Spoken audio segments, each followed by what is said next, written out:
We've travelled the world and eaten everywhere from roadside bars to restaurants with Michelin stars.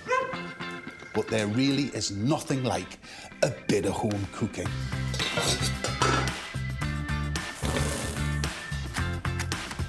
Coming into a warm kitchen filled with the aroma of a tasty meal bubbling away. It's one of life's great pleasures. Lovingly prepared dishes with flavours that pack a punch. It's the perfect way to put smiles on the faces of your nearest and dearest.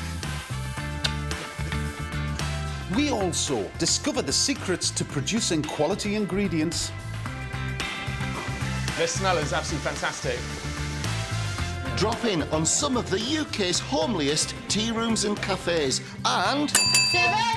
Find out what chefs like to cook on their days off. It's just much easier and much quicker. There's nothing quite as comforting as simple home cooking.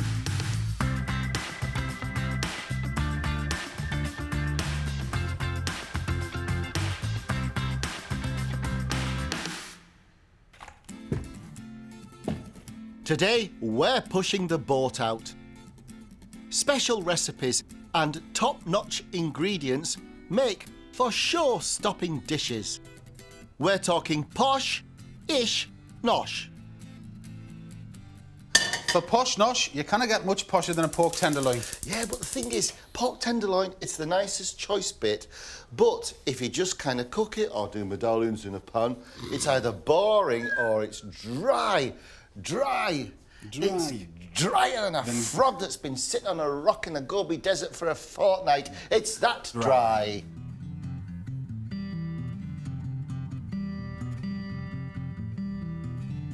So first off, you take 2 loins and we're going to wrap it and stuff it.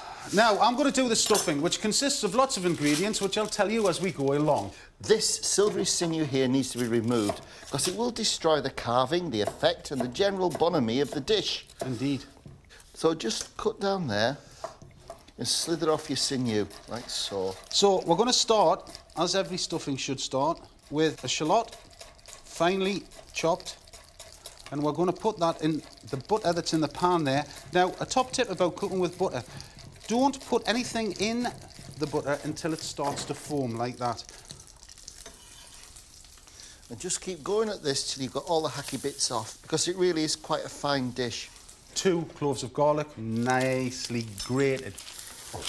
Now, the trick for this is, when we say it's a stuffed pork tenderloin, you're thinking, how's he going to stuff that? We take 1 loin, put it between cling film and flatten it, so it's a bit like an escallop. It also has the benefit of tenderising it. I can see why you do this. It's a release of frustration. It is, yeah. And tension. And just keep hammering away until your best chum is happy with what you have in fact done. About a centimetre. Perfect. And now repeat with your other loin. Right, we're just going to chop an apple. You don't want it finely chopped, but you want some texture. So, that size, because don't forget it's going to cook down. Go on, mate. Incoming. There's a rhythm when you...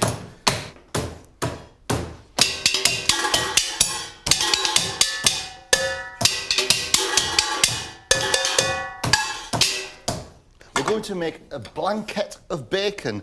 What I've done is I've got this chopping board and I've covered it with cling film and I'm going to lay out my bacon. So I'll get another chopping board for the stretching of the bacon. Dave. Yes, mate. In here, Yes. sultanas. Beautiful.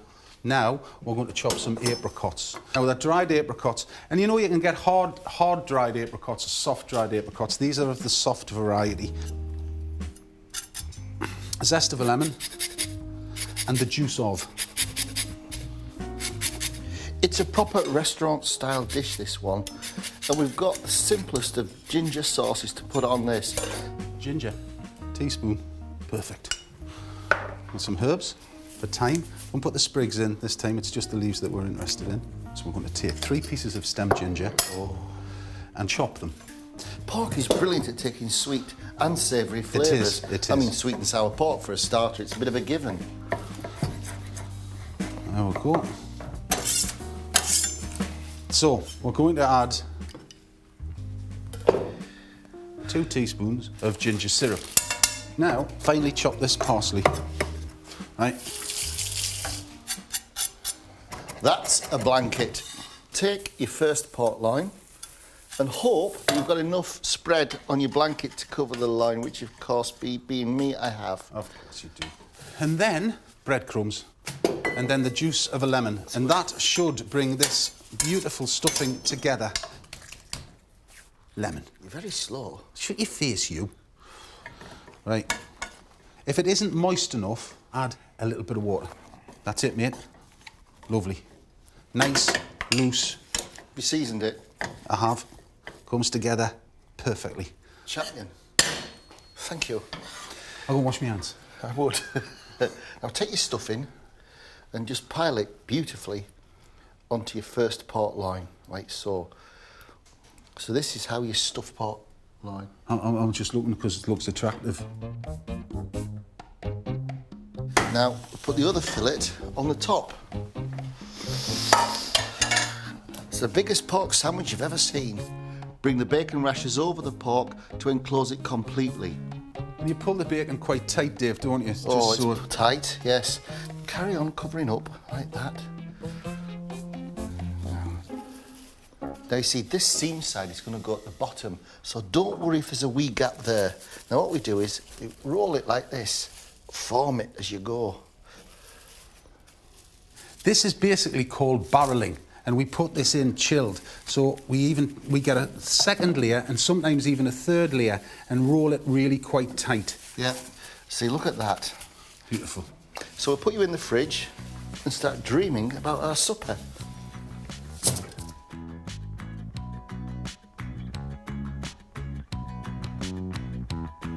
Here we are, all chilled out.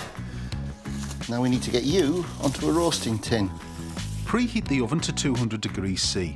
Carefully remove the cling film from the pork and place it on a lightly greased baking tray, with the ends of the bacon tucked underneath. Roast for about 50 minutes, or until the bacon is crisp and the pork is piping hot throughout.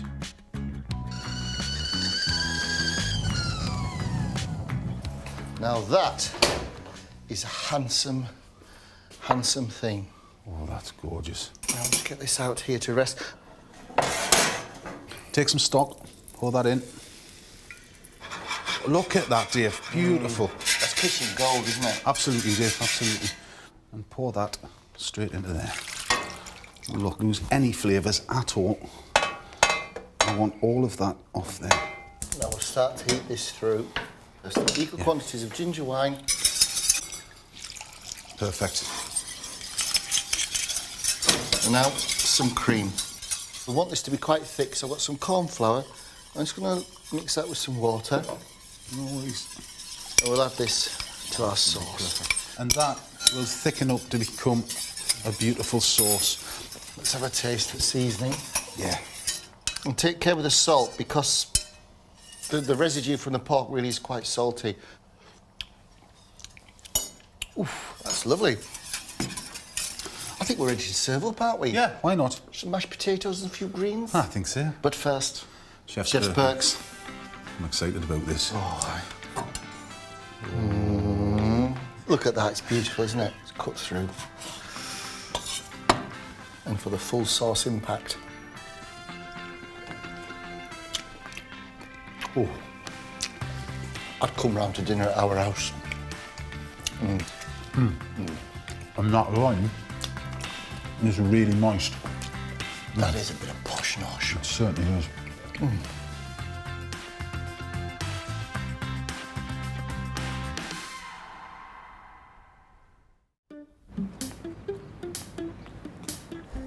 Britain has an army of creative chefs who day after day send out sensational dishes to customers in their restaurants. They work long hours, toiling over their stoves. But back at home, what's their idea of comfort food?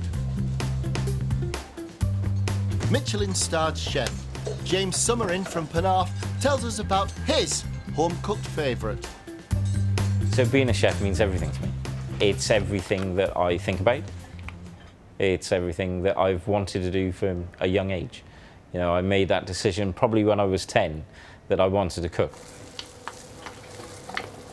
Cooking for me was really installed by my grandmother. I used to cook with her every Friday on a weekly basis in the kitchen, learning to cook basic things. So it was simple food and cooked from scratch. Very much a family business here. So there's my wife, she works front of house. My daughter, my eldest, she's training to be a chef in the kitchen.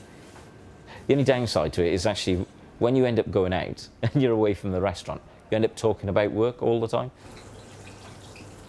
My philosophy for food is it's just about honest food. I don't like cooking that is hugely complicated. I just like, you know, solid cooking with fantastic ingredients and cooked beautifully. But I want to be able to give something that's different to the customer. I don't want them to be able to create something that, you know, they can do at home, really. So it's about being special.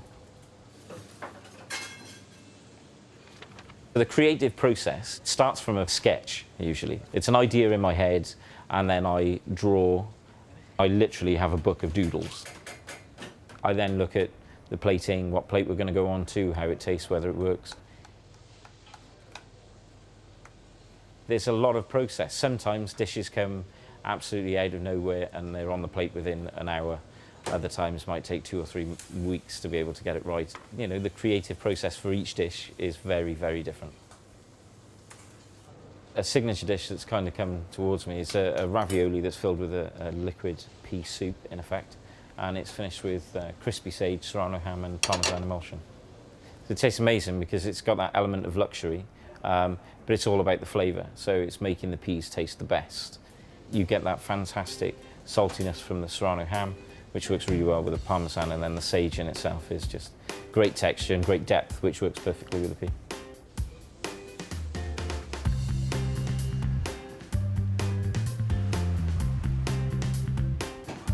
I work by the seaside, but I also live by the seaside as well. It's a real jewel for South Wales, this area here, because when you look out on a day like today, it is absolutely stunning. So this is my humble kitchen. Completely different to the restaurant. It's just like every other kitchen, really. You know, lots of junk lying around, but simple stuff, because we only cook simple food here. The dish I'm going to cook is kind of like a bit of a cult family classic. So it's Grandma Som's chicken dish. Very simple, very easy, quick to put together, and my kids love it. I grew up absolutely adoring this dish, and it was kind of something a little bit special.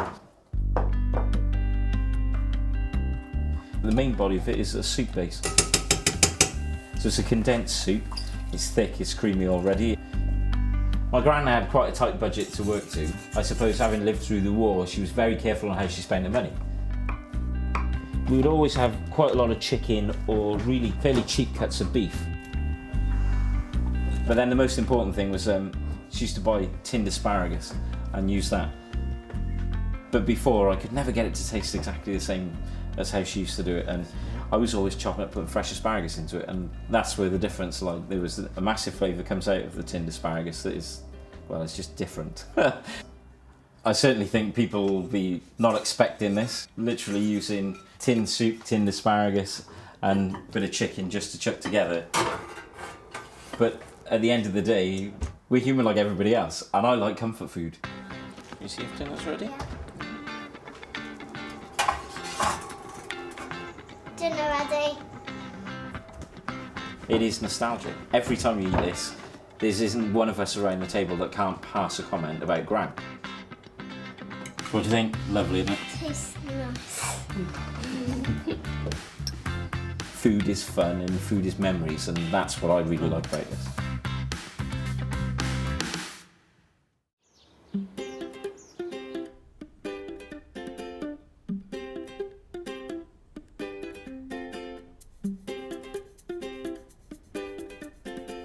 So, Simon, Yes, David.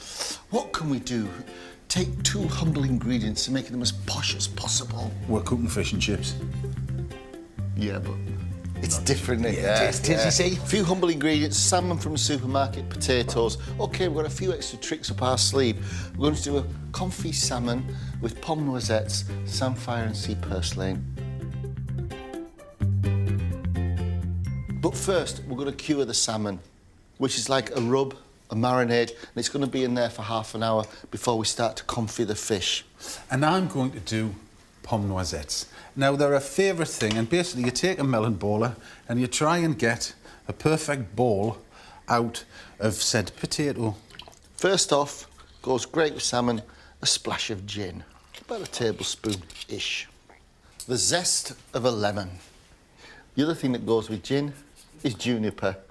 So, I've got some juniper berries. How are you getting on there, son? Well, yeah. Just take a few juniper berries, crack them, and scatter those over your salmon. A teaspoon of salt. This will draw moisture out of the salmon. And lastly, a tablespoon of olive oil. I think the moment has come to get my hands in here and just work into both sides of the fish. This is preparing that said salmon for its oily bath. I love posh food. Now, I need a litre of oil, but basically I need enough oil in this pan for those salmon to be able to bathe, just to be covered. Now, this has to be 55 degrees Celsius. The thing about being a confit, it has to be 55 when it goes in, and we keep it between 45 and 55 for about 20 minutes. It's that precise. Put it there, not on the bottom of the pan, that's going to give you a false reading. It's actually quite critical, this, isn't it? It is very critical.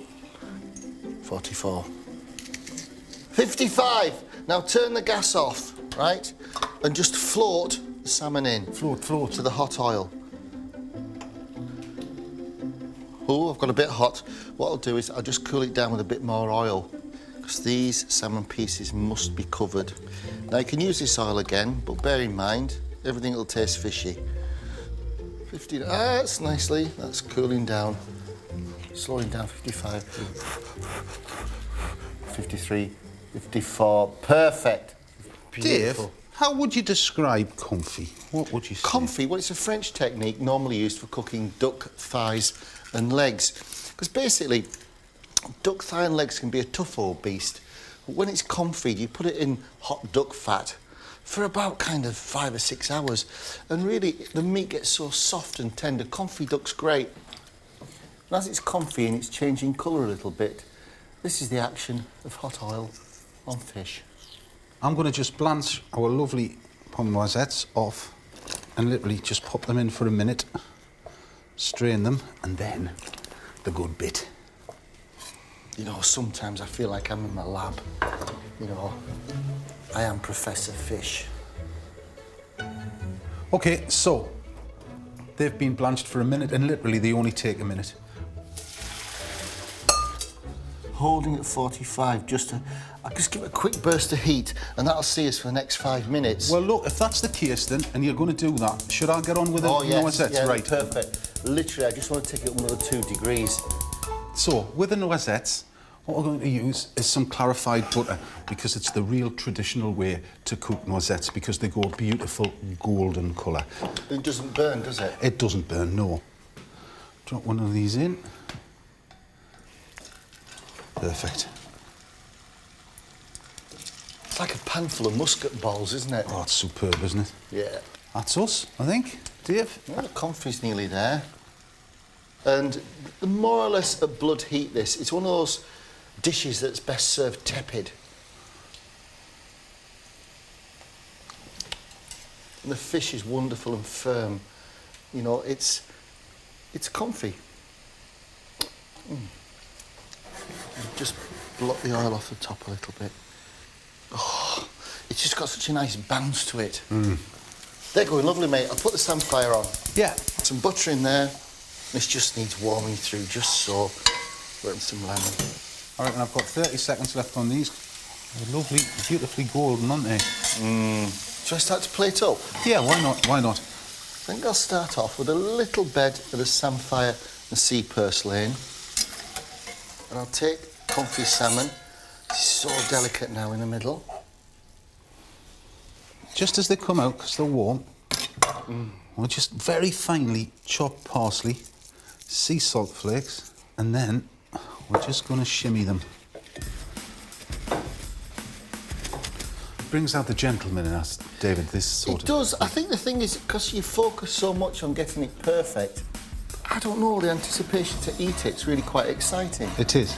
My noisettes on there, tumbling. Simon? Yes, David. Our confit salmon with noisette potatoes, sea purslane and samphire. Posh, fish, chips and mushy peas. Aye. Boom. Boom.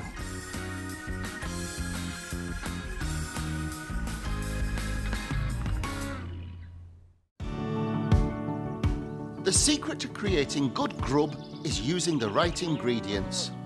The real work is done by the producers who put all their passion and expertise into getting their ingredients just right. I've been a butcher 50 years, farming as well, and I took on a business in Northstown that was started in 1880, still running with the same guidelines to use local livestock. And while the world has changed, we haven't very much at all. We're one of the few butchers left. We actually still kill and we butcher. We're not meat traders. So the chefs that come to us want to know that it's come from our local area, what the breed is, what it's been fed on. We are the link between all my local friends and farmers and all my chefs and customers. Bobbin Moor covers approximately 47,000 acres and it is predominantly granite. But between the granite, we have these lovely peaty parts of soil that grow wonderful fauna. Because of where Bobbin Moor is situated, basically all the rain that comes off the sea on the southwest hits Bobbin Moor. So we get very, very, very wet summers and we get very harsh winters. And to survive up here, you need a very special sort of product. There's a multitude of breeds actually on the moor. The breeds that thrive best are the ones that like it wet underfoot. You know, we have Welsh Blacks, we have Galloways, we have Blue Greys, the belted Galloways, and also we have Red Devons. What you're actually seeing here up on Carbilly Tor is a Red Devon in its most natural habitat. Not only has it got the grass it like, it's actually doing the fauna good. It grazes to the right height. The Red Devon can mother well. She's got good milk. You can see how she's giving her oil to her calf. But the real beauty of the Red Devon is the way it can adapt to anything. You can put it on the harshest conditions on Bobbin Moor and it will survive. Their hides are twice as thick as a normal bullock. It produces a very finer grain of meat from very, very poor pasture. And when I say poor pasture, it's only poor compared to the valleys. This has got wonderful faunas, different flavors, and it's all these different faunas and grains and lichens that they eat actually gives to the meat that we sell. And if you look around you, you can see they're thriving.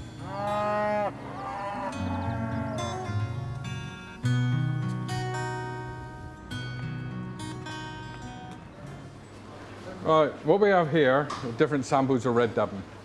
This is from a Red Devon heifer. This is considered to be the best eating, not only by us, but by the chefs. This is the female before it has a calf. Lovely, soft, very smooth texture. So what we're doing is we're aging it in a dry aged soak chamber for 28 to 45 days, depending on which chef. Once it's aged, the marbling, which are these flecks within the meat, stand out and become pronounced. The dry aging intensifies the beef flavour. The people are looking, the chefs especially, are looking for this sort of meat, are looking for that finite texture and finite flavour. Grass-fed beef gives you the finite flavour and it is totally sustainable. This is the 5th and 6th rib. This is the first cut of the chuck and this would be the eye of the chuck. If you can see by my finger how soft and succulent that is. This will give it its flavour. It is so tender. It makes wonderful pasties, pies, casseroles. Really soft. You have the succulence of the chuck, but the sweetness of the ribeye. And for us, as butchers, this is the ultimate.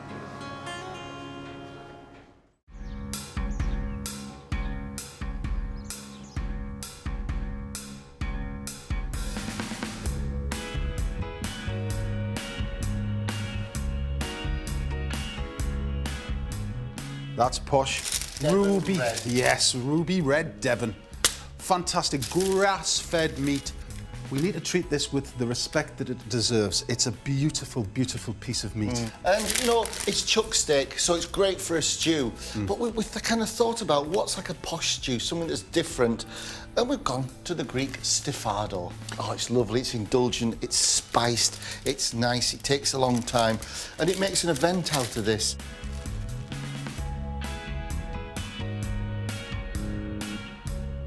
Now, I'm just going to take some, not all, but some of the fat off, so I'm just trimming it up. And you'll see little pieces of sinew that I'm just going to take off as well. The bedrock of the marinade, 4 cloves of garlic, sliced this time, not crushed. It is fairly rustic, robust dish. Happy? Oh, I'm over the moon.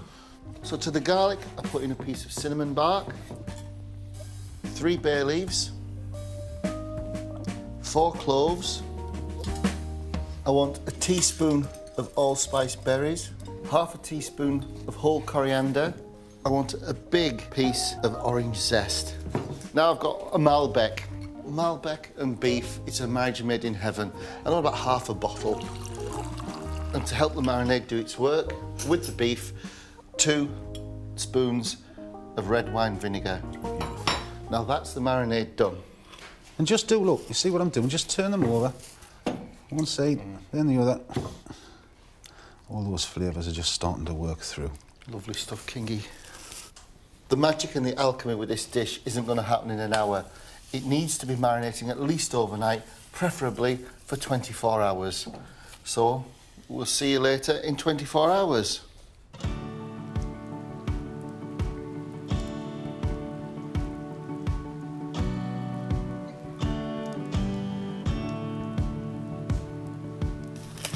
Look at that. That's what you want.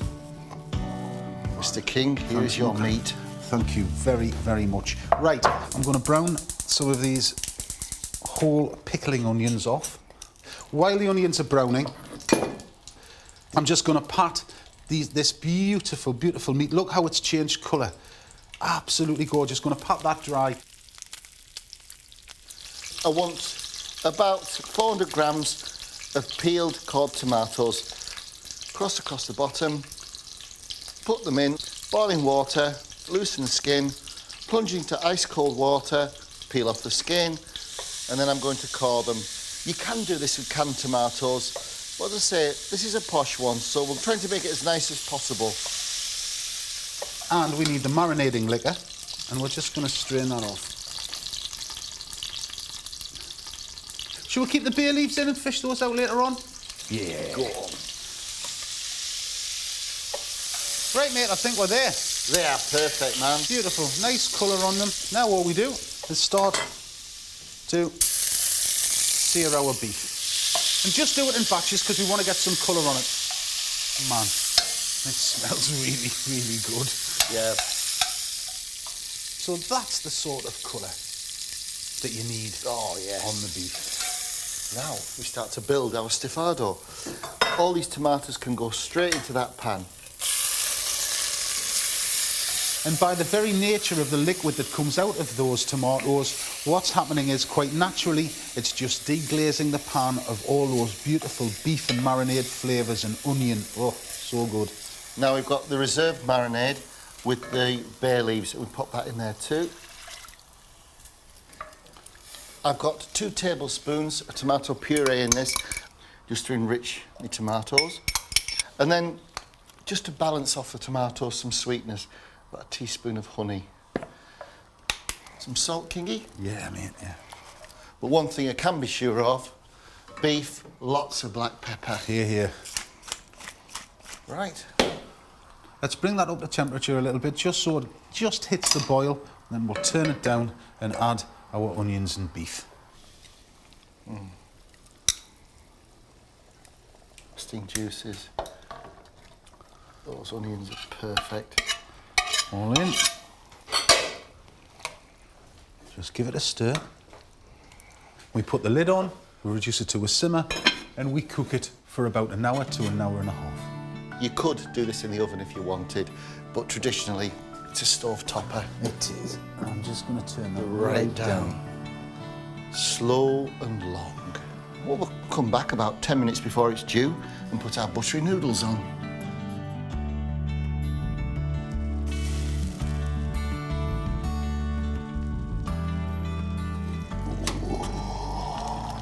Oh, yeah. Oh, look at the sheen on that beef. It's dropping apart. Oh, wow. Right. We've got some macaroni in here, small macaroni. Stifado, I think it's one of those dishes, I believe, is served traditionally with macaroni. So we're not too far off. Oh, look at that. Oh, dear me, how. But it's wonderfully thick and rich, full of savoury goodness. Oh, good grief. I know, it's got that wow factor, but remember, it's economical, and really, it's what my mother would call just a nice piece of chuck. And not forgetting our Greek origins, let's put some oregano on the top, brindling of herbs. Oh. Smashing. Thank you. Oh, yes. It's just falling apart.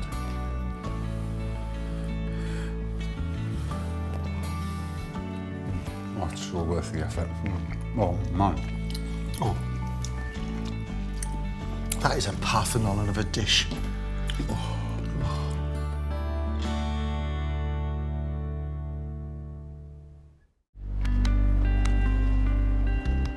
Nothing beats homemade comfort food, but every now and then it's nice to have someone else cook for you. Thankfully, all over the country, there are tasty places that make us feel right at home. I'm Claire Woodier. This is Claire's of Smithfield. This is my cafe on New Smithfield Market. Before I had the cafe, I was in telecoms. I was in sales, getting very frustrated. My husband bought the cafe off his mother. His mother retired, and basically said, would you like to spend some time managing it, and you can do that novel you always wanted to write? And I'm like, okay, fine. It seemed like a good idea at the time. Essentially, the cafe was purely bacon sandwiches, all those kind of traditional breakfast things, greasy spoon fodder. Thank you very much. But it just seemed completely perverse. You've got all of the restaurants and grocers and catering people are coming here for their produce. So rather than just cooking all this bacon and sausage that people are getting bored with, let's branch out, let's spread our wings a little bit and go and support the traders, support the market people that are here. It's inspiring. We're in the middle of this great resource that the whole of the Northwest is using. And so we started looking around, saying, like, okay, let's do fresh soups every day. Let's make pasta dishes, risotto. Typical day for us, we open at 2 a.m. What sort of coffee? First thing we do is have an influx of guys that are ready to come in for their coffee. They like their nuclear hot instant coffee, and it stays hot till Leeds, apparently. Being a trader here for over 30 years, it's great to see the improvement in the quality of food. When I first started, we were looking to get a cold ham sandwich or a bacon butter. Just puts a full spread, which you don't really expect from a market calf. A little bistro somewhere, like somewhere in France or something, rather than, Manchester City Centre wholesale market. It's a proper food. Pork stroganoff is one of our favourite ones at the minute. Everyone loves it. We make everything fresh to order. We flash fry the pork, but we slow cook the onions and mushrooms so that they're lovely and buttery and oozy, and they make a lovely, rich sauce, which the guys love because it's filling, it's tasty, it's fresh, but it's not too green because they get very suspicious of green stuff. I found this one because we got a really great deal on some pork loin, and I thought, what can we do with it? So I did a bit of midnight reading, next to my husband, who was thrilled about that. So I got one of the cookbooks out and found this one, and it just seems to have hit the mark.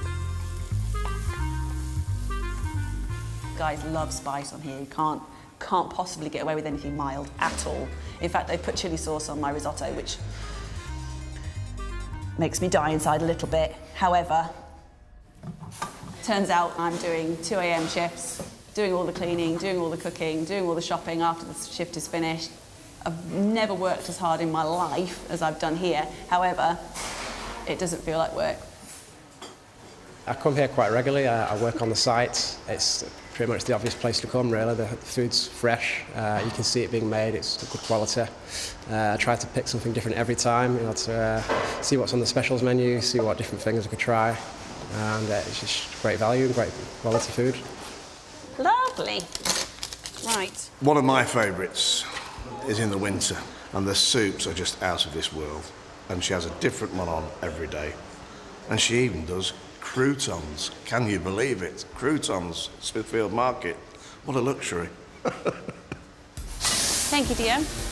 My husband absolutely regrets it. I'm pretty sure of it. There have been times where we're like ships in the night. We don't see each other at all. And he has said on many occasions that the cafe gets the best of you, because when we're here, we're on a 10. This is where the peak of our energy is. And then I go home and I just go, outdone. However, he can see that I'm absolutely loving it. We laugh all night. It's great fun.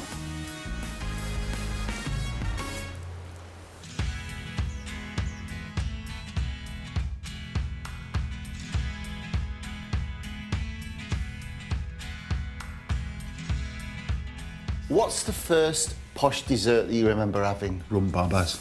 My mum used to make them. Oh. But, Kingy, how can we make the Rum Baba even more posh, even more in vogue? Well, darling, Yeah. I have an idea. Yeah. Lemoncello. The Lemoncello Baba? Yeah. That could be fusion confusion. It could. But basically, we start with a very enriched dough. So, some yeast goes in, just give that a good stir. A big pinch of salt, about half a teaspoon. The wonder that is Lemoncello. From Italy, just the most great flavour of lemons in a liqueur form. So I'm going to kick off with putting some of these beautiful sultanas. We're going to soak them in a little bit of water and a little bit of lemon. We're going to bring this just to the boil. I take 4 eggs as my liquids, in true biblical style, the land of milk and honey, about a tablespoon, and just whisk this up.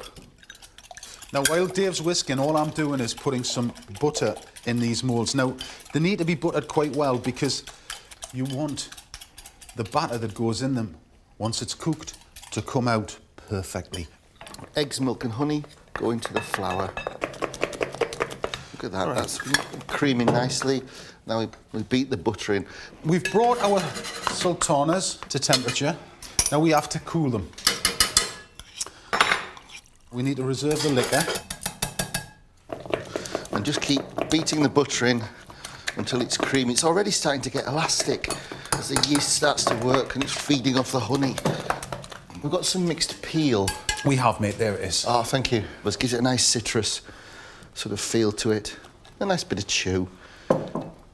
I think we might be there. I think we're all right then. Yep. So this wouldn't be traditional in your Rum Baba. Wait, I'm going to save the rest, mate, for our little... Oh, yes. Schmozzle. For the little filler.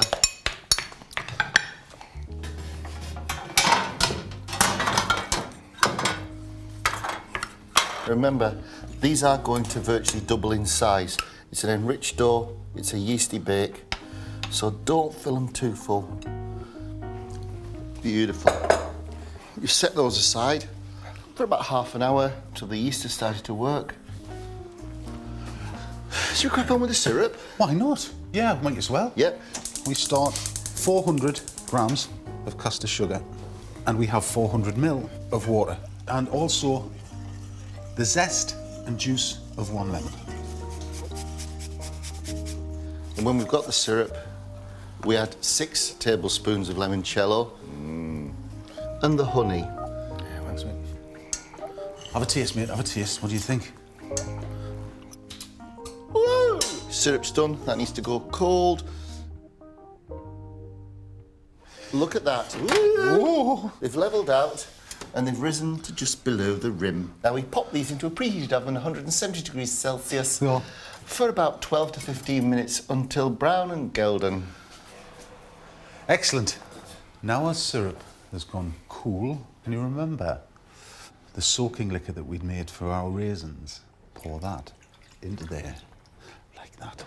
Traditionally, babas, well, a low-class rum baba, it would have its hole filled with squirty cream. Wrong, Dave. Wrong, these are posh babas. Oh, yes. So, we're going to fill our holes with a very special mascarpone cream. Ooh. With a couple of tablespoons of icing sugar, bit of vanilla extract. This is going to be gorgeous. Yeah. Such a luxury. And we're not going to waste these little beauties. And to loosen that mixture up a little bit, Lemoncello. Back in the fridge.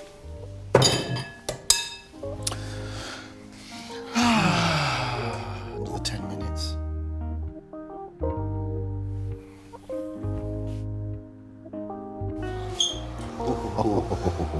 Oh, yes. Oh, yes.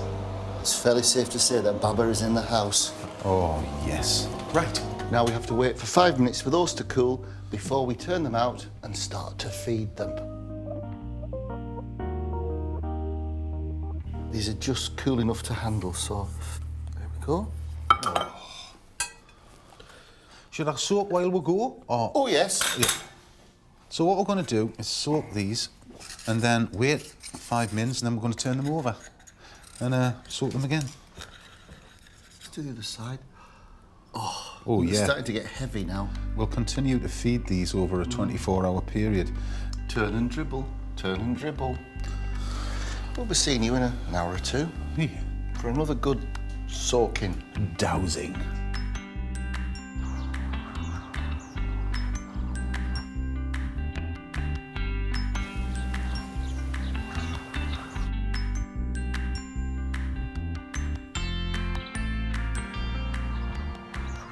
Oh, look at this. Now, here's our mascarpone cream. Oh, I'm just giving it its last snack. Oh, yeah. And because it's posh, a glacier cherry. Shall we? I think. It seems such a shame. Oh, look at that. Oh, yeah. What's it like? It's glorious. That is so worth the effort. Mm.